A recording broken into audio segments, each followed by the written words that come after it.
Hello, friends. Mr. J here with Mr. J Relationship Coach, here to give you your weekly dose of vitamin J on being more present in relationships. We all want to be more present in relationships, and one of the ways to do this is to invest in them. I always say relationships are like bank accounts. You get out of them what you put into them. So, tip number one, be your partner or your spouse's best friend. There's a reason you're with them. So, even if you find out eventually that they don't have the characteristics that you would find virtuous in a friend, find a way to make them virtuous to you, or find characteristics that do align with the qualities that you have. So you're just basically reaching out, making those connections. Be honest even when it's difficult. Relationships have often these difficult conversations, and it's a way to connect.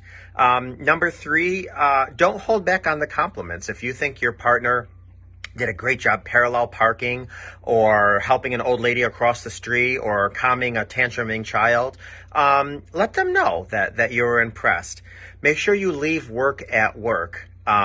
It's nice to talk about the kids. It's nice to talk about work. But when you have alone time with your spouse or significant other, it's nice to just be present in the moment. And this works even with friends. They don't have to be a spouse or a significant other. Speaking of being present, put your phone down. I know you're probably watching this actually on a phone, but when you're with somebody who's significant, let them know that by giving them your undivided attention. If they're talking to you and you're staring at a phone, it's very dismissive. Put yourself in their shoes. Also, does your partner love what's called SMPDA? And no, that's not anything inappropriate. It's social media public displays of affection.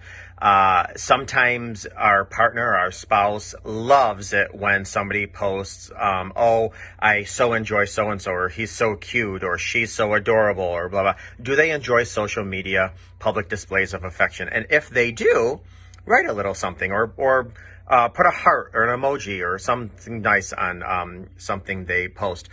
Another tip is to be the keeper of your own love story and often reminisce.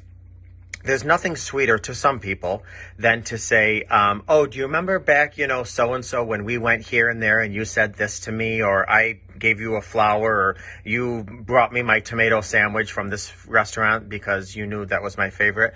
It's just really keeping track of the little things because, as we all know, pebbles make mountains and raindrops make sea. And the last one that I wanted to say is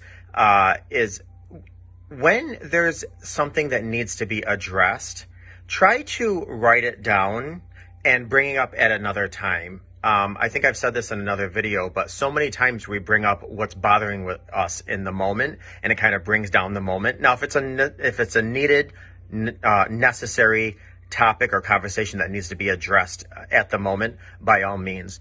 But a lot of things you can just write down and at another time bring it up and get it addressed. You'll also find that when you go to bring it up in the near future, it's really insignificant. You know what they say, don't sweat the small stuff. And really, it's all small stuff. So that is this week's Vitamin J. I hope you got something out of it. Feel free to implement some of these into your relationships and keep me posted on how they work. Until next week, take care of yourself and others.